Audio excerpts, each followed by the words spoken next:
যার যতটুকু জায়গা প্রয়োজন সে কিন্তু ততটুকু জায়গায় কিন্তু এই গেটের মধ্যে ইউজ করতে পারতেছে।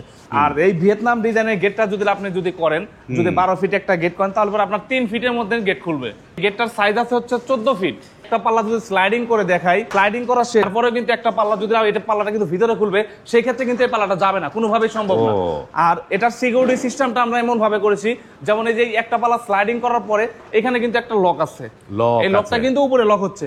এই লকটা যখন খুলবে তখন কিন্তু এই পাল্লাটা খুলবে, এর আগে কিন্তু খুলবে না। একটা পাল্লা কিন্তু লাগিয়ে দিলাম, দুইটা পাল্লা কিন্তু একসাথে কিন্তু লাগাই দেওয়ার পরে, যেমন এইখানে কিন্তু যে একটা কিন্তু হ্যাকবল লাগাই, এই যে অটো লকটা যদি লাগাই দিই আমরা, যেটাকে ভিয়েতনামি লক বলা হয়, এটা লাগাই দিলে পরে কোনো দিকে যাবে না, কোনো দিকে যাবে না, যাবে না। এবং নিচের কিন্তু দুটো কিন্তু সিটকানি ব্যবহার করেছি, সিটকানি দিয়ে দিলে পরে একদম লক, একদম লক।